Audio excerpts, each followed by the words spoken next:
आज भी मेरे और मेरे भाई में बहुत अंतर होता है। भाई लोग के पूरा फ्रीडम है पढ़ने के लिए, और बहन लोग को नहीं है। हम लोग को फोन भी नहीं दिया जाता है पढ़ने के लिए। विश्वास नहीं है कि फोन पे कहीं ना कुछ दूसरा चीज करने लगे। जब हम मैट्रिक में थे, मेरी माँ बोली कि जब तुम्हारा 400 प्लस आएगा तब साइंस ले सकती हो। अच्छा। नहीं तो नहीं।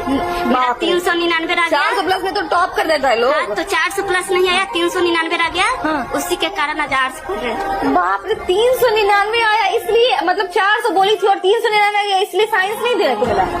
अरे बाप रे, अरे अरे भाई आज के समाज में कुछ गलत लोगों की वजह से देखिए खान, ये लड़की का इसकी मम्मी ने कही थी कि 400 नंबर आएगा तो साइंस लेने देंगे। वो लड़की चाहती थी डॉक्टर बनना। इत्तेफाक से इसका मैट्रिक में यानी 10th में 399 आया। एक नंबर के वजह से उसकी माताजी ने उसे साइंस लेने नहीं दिया और आर्ट्स दिला दी। क्या वो डॉक्टर बन पाएंगी? माताजी से हमने पूछा कि आपने क्यों दिला दी एक नंबर के वजह से, तो उनका कहना था कि पैसवा ना ज्यादा लगता, एक नंबर की बात नहीं थी, पैसवा ज्यादा लगता साइंस के लिए। और लड़की बोली खान सर देखते होंगे तो वहां पे कहाँ है, लेके आइए उसको।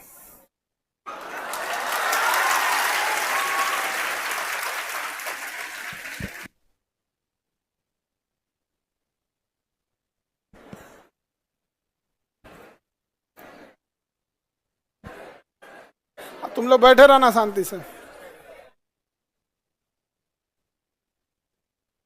आ जाओ बाबू।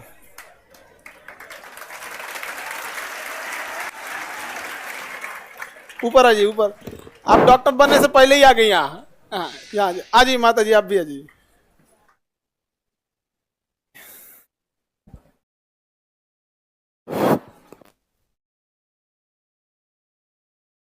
अभी आप लोग इसी छोटी लड़की को देख रही थी।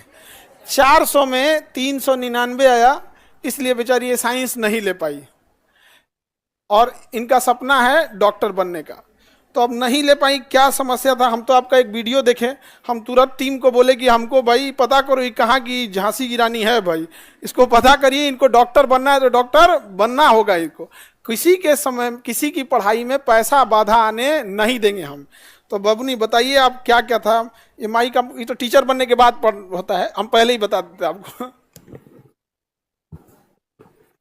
कान में फंसा लीजिए, चश्मा जैसे फंसाते हैं ना उसको। हाँ हाँ, कान में नहीं फंसा इधर वाला। अच्छा तुम अभी बहुत छोटी हो।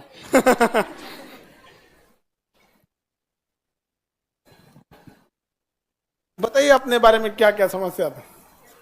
पहले तो आप सभी को प्रणाम, क्योंकि सब हमारे से बड़े हैं और हम दियरा क्षेत्र से है। दानापुर के अंदर 15 किलोमीटर दूर में मेरा घर है। हर दिन हम दानापुर 15 किलोमीटर दूर चल के मतलब वाहन से आते थे। वहाँ बाढ़ भी आती है तो दिक्कत होती थी। बाढ़ में नाव से आना होता था, कभी कभी नाव भी नहीं मिलता है। आपका गांव नदी के चारों ओर से बीच में आइलैंड पे है, द्वीप पे आप लोग रहते हैं। तो ये ऐसा नहीं है कि मतलब मेन जमीन पे है, चारों ओर से नदी है। बीच में जो आप लोग NIT के बाद वाला जगह जाते हैं ना घूमने ना, उसी टाइप का दानापुर में एक दियरा है, वो चारों ओर से पानी है। बाढ़ आता है तो इनका एरिया श्रीलंका बन जाता है, चारों ओर से कट जाता है। तो वही दियरा क्षेत्र से उतना संघर्ष करके आती है, वही बता रहे। बहुत सारे बच्चों को दियरा नहीं पता होता, तो वहां से बताते। और बताइए।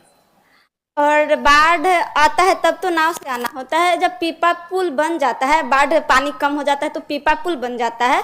नदी को होते हुए हम लोग दानापुर पढ़ाई करने आते थे तो बहुत दिक्कत होती थी। कभी कभी क्या होता था कि पीपा पुल टूट जाता था, वाहन तो आ नहीं पाती थी और नाव भी नहीं मिलता था, तो पढ़ने आने में बहुत दिक्कत होती है। फिर भी हम आते थे, दानापुर में आकर पढ़ाई करते थे। और हमारे गांव उतना अच्छा नहीं है और अच्छा नहीं वहाँ का व्यवस्था है, हॉस्पिटल तक नहीं है। वहाँ के कोई भी गरीब आदमी बीमार पड़ते हैं, उन्हें शहर आना पड़ता है, 15 किलोमीटर दूर आकर उनको इलाज करना पड़ता है। मुझे बहुत बुरा लगता था कि शायद हमारे गांव में हॉस्पिटल होता तो गरीब जो आदमी है वो हम अपने गाँव में ही इलाज करवा लेते और उनको शहर नहीं आना पड़ता। लेकिन नहीं, वहाँ पर अस्पताल नहीं है और अच्छा डॉक्टर नहीं है। तो मुझे इसीलिए डॉक्टर बनना है कि ताकि हम अपने गांव के जो गरीब आदमी है उनको सेवा करें और उनको शहर नहीं आना पड़े। और पैसा के कमी के कारण मुझे मम्मी आर्ट्स दिलवा दी, जो कि उसमें मुझे इंटरेस्ट ही नहीं था। बचपन से लगता था कि डॉक्टर बनेंगे और अपना गांव का सेवा करेंगे, और मम्मी के पैसा की कमी के कारण आज आर्ट्स पढ़ रहे थे, लेकिन अब हम साइंस पढ़कर डॉक्टर बनेंगे।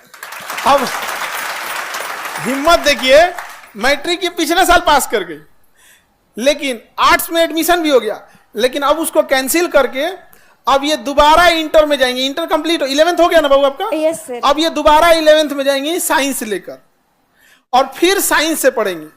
अब इनके पढ़ाई का, साइंस का खर्चा और पूरी नीट की तैयारी का खर्चा जो कोटा के बेस्ट टीचर है वो हम लोग उठाएंगे, केजीएस उठा लेंगे यहाँ पर।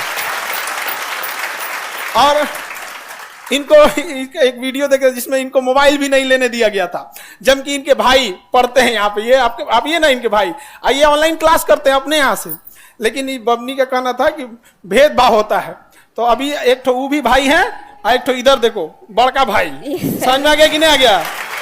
तो अब आपको दिक्कत नहीं आएगा, अब आपको डॉक्टर बनना है। और दोबारा आप सोचिए कितना एक लड़की को संघर्ष होगा कि जो 11th पास हो गई एक नंबर के वजह से। और हम आपको कह रहे हैं कि जितना आपकी गांव की समस्या है, शायद आप 400 ले आ भी देती तो दूसरा बहाना बनाया जाता। तो ये तो एक तो बढ़िया बहाना मिल गया कि 400 नहीं आया, वरना ये बहाना नहीं है यहाँ पे। और माता जी आपसे भी हाथ जोड़ते हैं, इसको डॉक्टर बना दीजिए। हम लोग बूढ़ा होंगे लोग तो यही इलाज करेगी सब यहाँ। हम लोग का इलाज में पैसा वैसा नहीं लेना, ठीक है? तो अच्छे से ये लोग डॉक्टर बने। देखिए एक चीज कहा जाता है कि अगर आप किसी चीज को एकदम शिद्दत से चाहते हैं तो ऊपर वाला भी आपका साथ देता है, वरना ऐसा कब हुआ कि इंटर करने के बाद दोबारा यहाँ आ गई यहाँ पर। और उसके बाद यहाँ पे अब हम लोग इनको आवासीय विद्यालय हो गया है, गवर्नमेंट ऑफ इंडिया भी साथ दे रही है, आवासीय विद्यालय में पढ़ेंगी। और उस हम लोग ने सोचा है कि 11th और 12th के दौरान ही इतनी तैयारी करा देनी है कि जब 12th खत्म हो तो 12th के साथ साथ नीट निकाल के चले जाएं अपना डॉक्टरी करने, MBBS की पढ़ाई करने के लिए, ठीक है? और माता जी इनको फोन नहीं दी। तो देखिए होता क्या है कि समाज के ऊपर बहुत, मम्मी पापा के ऊपर बहुत जिम्मेदारी होती है, स्पेशली लड़की के लिए। लोग उंगलियां उठाने से पीछे नहीं हटेंगे। तो भाई को तो मिल गया ऑनलाइन पढ़ने के लिए, इस बेचारी को नहीं दिया गया यहाँ पर, तो कोई बात नहीं, आपके साथ भेदभाव होता है। Yes sir. हाँ, उनको मोबाइल दिया गया है, आपको नहीं दिया गया, फिर भेदभाव होगा। पकड़िए, इसको पकड़िए, रुकिए दिखाते हैं हम आपको ये लैपटॉप, ठीक है? ये लैपटॉप आपको अब भी भेदभाव है, भाई के पास मोबाइल, आपके पास लैपटॉप, लो भेदभाव हो रहा है आप। ठीक है? अभी इसमें सारा नीट के क्लासेज, 11 नीट और जो भी चीजें रही, सारी स्टडी मटेरियल आपके पास इसमें अवेलेबल रहेगा, ठीक है? अब आपको आगे डॉक्टर बनना है। और माता जी आप भी देखिएगा, आप यकीन कीजिए कि कुछ साल के बाद जब ये डॉक्टर बन के आएगी, क्योंकि डॉक्टर की पढ़ाई लंबी होती, फिर आप इसी स्टेज पे आइएगा, ठीक है? अब तब ये अपने डॉक्टर के ड्रेस में रहेगी, तो हमको वो वाला ड्रेस आपको देखना है, डॉक्टर वाले, ठीक है? अब तो कोई दिक्कत नहीं ना? डॉक्टर बनना है? Yes sir. चलिए मन से पढ़ाई करेंगी? Yes sir. अब भाई के पास है? नहीं ना है, देखो भेदभाव हो रहा है यहाँ पे। क्योंकि मोबाइल दिलाते ना तो फिर होता है यहाँ पे, अब भेदभाव हो रहा है, अब वो कहेगा कि भाई हमारे साथ भेदभाव हो रहा है। सर ये में भी होता है कि भाई बोलेगा कि लैपटॉप मुझे दे दो, मोबाइल तुम ले लो। ठीक हुआ, बता दी आप। अच्छा आप हमें बताइएगा, लैपटॉप अगर चला गया तो हमें बताइएगा, फिर हम इनका क्लास लगाएंगे बढ़िया से यहाँ पे। ऐसा नहीं होना चाहिए जी, ठीक है? देखिए अच्छा ये कितना होशियार है, पहले ही बता दिया। पहले बता देती यहाँ पे, ये ऐसा भी हो सकता है। तो बढ़िया बात है। ऑनलाइन वाले बच्चे जितने भी, सोशल मीडिया से एक अच्छी चीज क्या है कि आज अगर शायद सोशल मीडिया नहीं रहता तो आप ये हम नहीं देख पाते। हमको क्या हुआ, हम घर पे गए थे तो हमें घर के लोग, आप बोली ना कि खान सर हमको देख लेंगे तो जरूर पढ़ाएंगे, तो हमको 3-4 लोग देखे, तो किसी ने मम्मी के पास भेज दिया, मम्मी देखी कही कि पता करो बाबू पता करो, हम तुरंत भेजे इन लोग को। तो हमको लगता है परसों ये लोग ईद के दिन ही, ईद के दिन हम कहे ईद बनते रहेगा यहाँ पे, इसको ईद जिस दिन डॉक्टर बन जाए उस दिन सबसे बड़ा ईद हो जाएगा, है कि नहीं? यहाँ पे उसी दिन ईद होगा, उसी दिन दिवाली होगी, सब चीज यहाँ पे। तो बहुत मेहनत की यहाँ पे, मेहनत की बदौलत यहाँ पे आई यहाँ पर। और बबुआ मिठाई लेके आप यहाँ पे आना है, समझ में आ गया कि नहीं आ गया? यहाँ पे लैपटॉप लेना है। बाबू अगर तुम लैपटॉप ले लिए तो दियारा पहुंचने में हमको टाइम नहीं लगेगा, हम तैर के पहुंच जाएंगे, बाढ़ आया रहेगा तब भी। समझ में आ गया कि नहीं आ गया? तो सबके साथ